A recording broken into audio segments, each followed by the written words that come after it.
Welcome back to Life Well Book, Steph. Thanks. How are you? Good to see you. Good to see you too. Thank you all for coming back and listening to another amazing episode of Life Well Booked, where we talk about all things STR, the ups, the downs, ins, and the outs. Today, we're talking about dynamic pricing and how important it is to have dynamic pricing and what dynamic pricing is not. So that's what we're talking about in today's episode. We obviously run on dynamic pricing. That's how we survive. Absolutely. Would you do it any other way? I wouldn't do it any other way. And dynamic pricing is definitely using some tools that exist out there, but it's a combination of tools and human intervention. Very correct. So most Airbnbs in Arizona are leaving at least $40 a night on the table because they're not optimizing their pricing, not using their dynamic pricing tools, which is not just tools, it's tools and humans combined. It's a very strategically placed tool to help our company and our homeowners receive more on a nightly basis. It's not enough to use the tools that Airbnb or Vrbo provide, because their point of view is always going to be just to fill the places that are on their platform. Well, I think a lot of Airbnb, it's like you set the price and then you leave it. And I think a lot of people think that way is right. You come up with this price and then you leave it. But if you're not having a tool and a human backing up those prices, watching them, changing them from day to day, it could change a day to day, moment to moment. It can be moment to moment. Especially with the dynamic pricing tools, because they're always optimizing and always running. And it's like you can go in there one moment and then all of a sudden another moment it's a $20 higher or $20 lower. And it's, oh, wow. And so tell us a little bit about your experience with dynamic pricing and when you really started implementing it into the business. Way back when, 14 years ago, I definitely did a lot of midterms. They were not called that then, but I did a lot of that. They tend to be a little more set it and forget it oriented. Maybe 5 years after I started, though, dynamic pricing became a thing. And it's a thing for a lot of reasons. It actually tackles a number of things. One is it handles season, it handles gaps, it handles the algorithms on these websites. To your point, if you're not interacting with your listings almost every day in some way with pricing or pictures or descriptions or whatever, your listing falls like a stone on these websites. Yeah, it just travels straight down, because if you're not getting bookings and reviews and you're not changing your listing, so that dynamic pricing is about that. Dynamic pricing is also not about just lowering rates in the slow season. I was just going to ask you that. A lot of people think it's like, oh, I'm going to wait. I'm just going to lower the price as it gets closer, as I'm not booked. That's really not what it's about either. It's about panic pricing. It's panic pricing, right? It's about staying ahead of the curve. So you're saying sometimes I'm going to be above the market because my supply and demand dictates that. And sometimes I might be a little bit below the market, but understanding where the market is and then adjusting accordingly based on the exact opportunity that you have. So true. So there's obviously different peaks and valleys within pricing.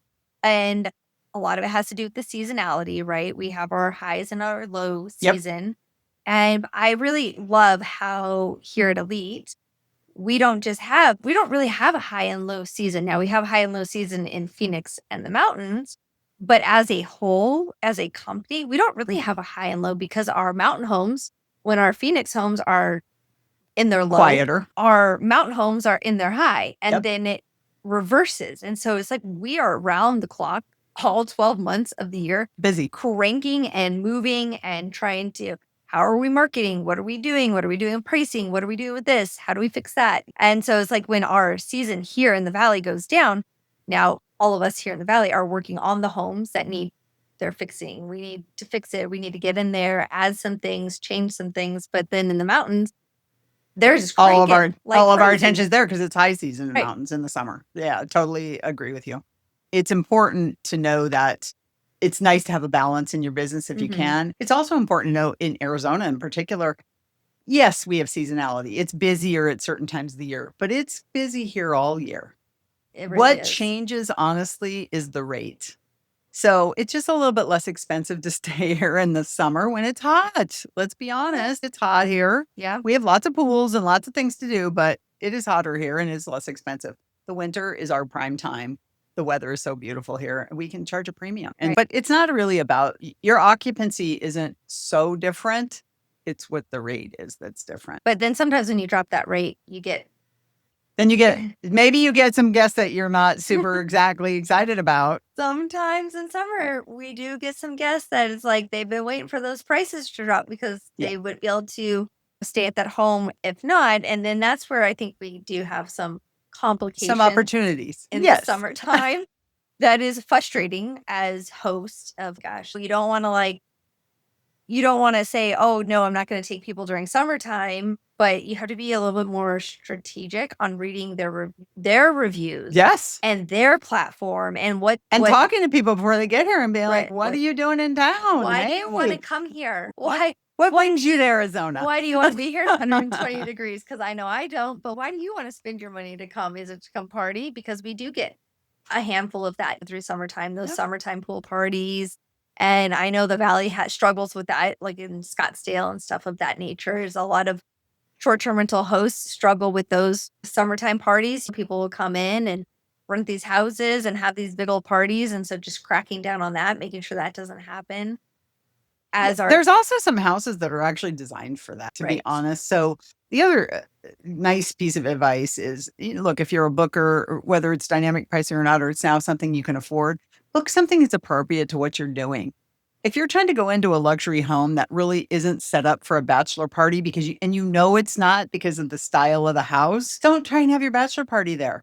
There are so many houses that are already designed, set up for welcoming. Yep. It's in the language when you're booking, all of that. Book what's appropriate. Book what's appropriate. I think that's the message. If you're trying to book a short-term rental, book what's appropriate for what you're trying to be doing. Or your group, not part of your group, for your group, right? We don't really want parties at our properties. We actually frown against that. We don't want parties. That's typically. Not us. That's not us. Day of the week gaps. Those are really important within your dynamic pricing as well, right? Couple things are important. Number one, gap filling is what we call it. So you might have a 3-night minimum in your house, a 7-night minimum, a 30-day minimum. What's important is if you have weird amount of days in between. Mm-hmm. So maybe I have a 3-night minimum, 2 nights in between, and then 3 more nights booked. I definitely want to fill those 2 nights. Right. That's called a gap fill. Okay. And that you're saying, look, my general policy is a 3-night minimum, but I'm going to go ahead and open this up for 2 nights because I don't want to leave money on the table. Correct. For our owners. Right. And for us, for our company too. So gap filling is super important. Another one I wanted to mention was, I know you didn't ask about it, but what's super important is to also be worried about RevPAR versus occupancy. Okay. RevPAR is a combination of occupancy and rate. It's better to have somebody staying $200 a night at 75% occupancy than it is to have somebody staying $120 a night at 95% occupancy. Then 95% might make you feel good, but it's not going to make your wallet feel any different. Right. It's also not going to make it feel different on a wear and tear basis and some other things too. So be mindful of that combination. RevPAR is really what everything is based on. Don't be only focused on occupancy. On the rate, or just try to get people in there. Yeah, don't get people in at any cost. It's not worth it. It's not worth it at the end of the day. You end up paying for it some way or another, whether it's the people you've now allowed in, which not saying that because you not everyone does that. Not because you pay for a lower rate doesn't mean you're going to trash the house, but you run a bigger risk. You do run a bigger risk, right? Mm-hmm. You open yourself up for more, but the wear and tear on the house, it creates the same wear and tear on the house. Yep. And yeah, so hold out for the 200 in some cases instead of trying to just get filled at 120. Right. And that's why it's also important in a dynamic pricing environment to not wait until the end to dump your rates. Be strategic about it. Be strategic about your gap filling. It goes back to what we talked about at the beginning, which is make sure you're in your rate tables every single day and your pricing tool every day for every house. Right. It almost takes that. And we have a lot of dynamic pricing tools. We don't just rely on your Vrbo or your Airbnb platform. We have quite a few different pricing platforms. We use Price Labs, actually. We also have a true human. We do. That works, Revenue manager, she's called. that works on our pricing consistently because it doesn't And this is one thing that you and I have talked before about is there's companies out there that will advertise that they're get your home filled, they'll book it, they'll do this, they'll do that, but they're not from the area. And it's super important to have your dynamic pricing, but also be in the area that your homes are because the events, right? Not just the big events, some smaller events that bring, like in Tucson, the Tour de Tucson. That's a really big one that if you're not aware, you just don't even know about it. Know it, right? Yeah. The gym show, the gym and mineral show is a big one, but that's a pretty well-known one in Tucson. That's just for Tucson. But here in the Valley, we get all kinds of different smaller events that are big. Yeah. On our term, big. They're not NFL, they're not the Super Bowl or whatever big, but it's just so important to have somebody boots on ground that's working on your pricing in the area. I'll give you an example of one that we were surprised by. We're even here in the area. Just this last year, the dates for the Fiesta Bowl changed. So typically the Fiesta Bowl in Arizona comes on the weekend of the end of the year, New Year's Eve. Yes. Sorry, New Year's weekend. This last year, it came the next week. So it was like on January 6th. Okay. So it was like after. So we always have built-in pricing for the end of the year and for obvious reasons, because it's New Year's and all that stuff. But we were caught by surprise for the following weekend because the Fiesta Bowl drove in so many people after the teams are decided to come to Arizona to see that game. And it created a whole nother weekend for us and a whole nother big weekend because, again, we were just caught by surprise that the date had shifted. We realized it through dynamic pricing because we could see the demand changing. Right. But then we're like, oh, snap. It's the Fiesta Bowl that's causing this. And oh, by the way, it's not on the same weekend it always is, which we already had it baked in. But now we get to bake it into a whole nother weekend. Which is super cool. And next weekend, unfortunately, it's back on New Year's weekend. But it was a nice surprise for us this year. That's super cool. So it's again, important. Be here. Because then you realize what's going on. Right. Yeah. So anyone can Google when the Super Bowl is. You don't always know all the other smaller things. Right. Fiesta Bowl is decently big. Like Tempe Innings is a festival that's here. Super fun. And it's part of the spring training stuff. That's a really big one that brings a lot of people that you really wouldn't know about unless you were here. You wouldn't know.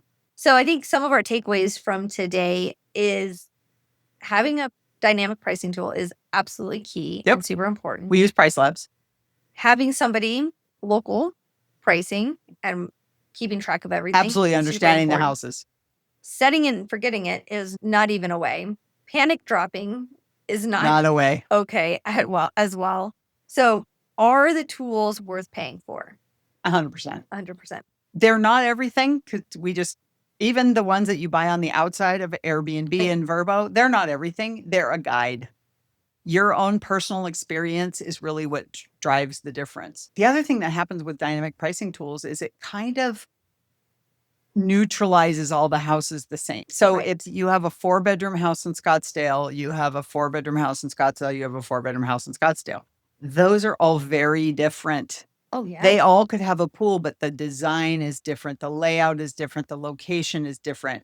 But in some of the tools, it says 4-bedroom house in Scottsdale should be like this. You have to have personal understanding to know that's a different house, different kind of house, a better house, a lesser house, a whatever than what the average is. You can't just take the average on everything. Is it a themed house? Is it like what? You can't. You have to know. You have to know. And so if you book nationally, as an example, there's some models out there now where some companies book nationally and then they look for local people to service the house and maintenance and stuff. It doesn't work because they just aren't here. They're not here. No. They don't know the nuances of the home either. They don't know. Sometimes you just know that house is on a particular corner or, everyone can Google a location, but it's different if you understand what's near that location. I agree. And one thing that if I can make super duper clear is what not to use is just the Airbnb smart pricing alone. If you are pricing or the Vrbo, you are working in your own short-term rental, do not just use that as your way of booking because it is not optimized for platform fill. It is optimized for platform fill. Their platform. Their platform. So it will drop your rate. You're not going to have the host revenue that you're needing. It will just undercut your rates at a really slow period of time. And before you know it, you'll be You'll at be a at a place way you don't lower wanna rate. be. You'll be too low for Right. even the wear and tear on the home. It just won't even make sense. I So be careful with that. use something outside of the platform Correct. tools. 100% And agree. if you're here in Arizona, obviously we have our summer rates, we have our winter rates, we have our seasonalities. So being very hyper aware of that is super important. Super important. Let's see. Let's just do a quick run over of today's episode of some of the things. Today was a faster episode, obviously. You can only talk about pricing for so long. Yep. At the end of the day, it's A, B, C, and D. It's pretty cut and dry of how to do it and what to do and how to make it better. Is there anything that I've missed that we should make people aware of or talk about within dynamic pricing? No. No. But most importantly, have a human being involved. Okay. Do not rely on technology only for this. And dynamic pricing is a mindset. At the end of the day, it's not just a tool. It's not just a person. It's a mindset. What is the goal? This is my business. Go? How do I maximize my business every day? How do I make the most amount of money possible for my owners or for my own self, depending on what your experience is? But it has to be something you think about and wake up about every day. I agree. I couldn't agree anymore. So make sure if you manage your own short-term rentals that you are pulling your bookings on a regular basis, calculate your actual RevPAR, and compare your market using AirDNA and some of the other free data out there to really find your biggest gap and where you should start in the whole pricing tool and within the pricing platform and what to do and where to even start and how do you even set your nightly rate? Like where do you even start? So those are some really good ways to first find out where you should start. And I then agree. You can start moving from Gives you a baseline. You have to have a baseline, right? You're like, oh, I'm not going to give this home for $80 a night. That would make no sense. So I'd rather sit. But the algorithm says so because it's a 3-bedroom house in Phoenix or whatever it is. So no. So be smarter than the tool. Be smarter than the tool. Use the tools, but be smarter than the tool. Good point. Thank you so much for coming on with us, hearing about how we do our pricing and what we do and some of the tips and tricks that we use in pricing. Thank you again for coming on. Thank you. Thanks for joining us on Life Booked. Have a beautiful afternoon. Bye. Bye. Thanks for being here on Life Well Booked. If this episode fired you up, made you think, or left you feeling inspired, don't forget to subscribe, leave a review, and share it with a friend. Until next time, keep showing up big, living with intention, and building a life that stays well booked.